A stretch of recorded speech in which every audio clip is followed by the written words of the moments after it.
Hello बच्चों, let's see the question. The question says, which of the following statements depict the fundamental features of cell theory? इस question में हमें बताना है कि हमें 4 स्टेटमेंट्स दी गई हैं, उनमें से कौन कौन सी स्टेटमेंट्स हैं जो कि सेल थ्योरी को डिपिक्ट करती हैं. सो की concept of this question is postulates of cell theory.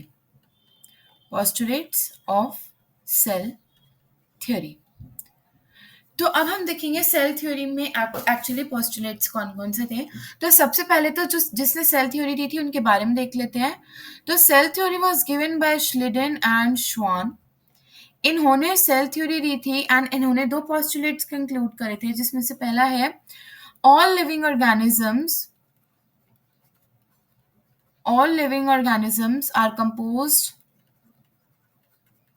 composed of cell and cell products. Cell and its products. पहला पॉइंट इन्होंने ये दिया था. सेकंड पॉइंट जो इन्होंने दिया था वो ये दिया था कि cells are fundamental building blocks of all kinds of tissue. Fundamental building blocks. And इन्होंने एक और चीज क्या कही थी, that all cells share similar chemistry and physiology. Similar chemistry and physiology. ये इन्होंने जो सेल थ्योरी दी थी उसके पॉइंट्स थे.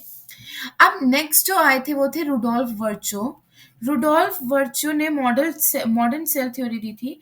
और इनको अपनी थ्योरी देने की जरूरत क्यों पड़ी थी, क्योंकि श्लिडन एंड श्वान जो थे वो ये एक्सप्लेन नहीं कर पाए थे कि न्यू सेल्स कैसे बनते हैं. तो रुडोल्फ वर्चो ने क्या बोला, new cells are formed from pre-existing cells.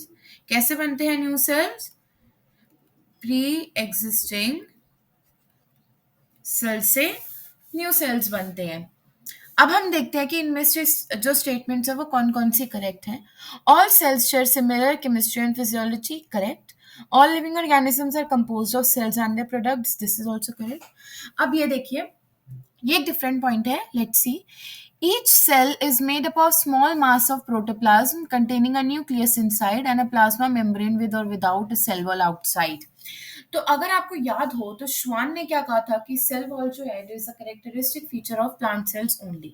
मतलब cell wall is not present in animal cells. और यहाँ देखो क्या लिखा, विद और विदाउट अ सेल वॉल. तो हम इसको करेक्ट मान सकते हैं, we can consider it correct, right. तो ये स्टेटमेंट भी क्या हो गई, करेक्ट. एंड प्रोटोप्लाज्म भी सभी सेल्स में प्रेजेंट होता है, तो ये स्टेटमेंट करेक्ट है. Activities of an organism are sum total of activities and interaction of its constituent cell. ये स्टेटमेंट भी एब्सोल्युटली करेक्ट है. मैं एक्सप्लेन करती हूँ what this statement wants to say.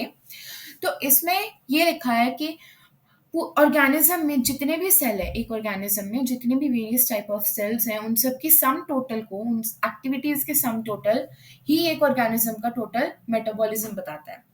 तो इसका मतलब क्या है, जैसे हमारे हार्ट में अलग सेल्स हैं, लीवर में अलग सेल्स हैं, हमारे ब्रेन में अलग सेल्स हैं, तो ये सभी सेल्स की एक्टिविटी इंडिविजुअली जब एड अप कर दी जाए तो वो पूरे ऑर्गेनिज्म की एक्टिविटी को शो करता है. तो ये स्टेटमेंट भी हो गई करेक्ट. इसका मतलब all the statements are correct with respect to cell theory. Cell theory के रिस्पेक्ट में ये सभी स्टेटमेंट्स क्या होंगे, correct. I hope you all got to know the answer. Best of luck.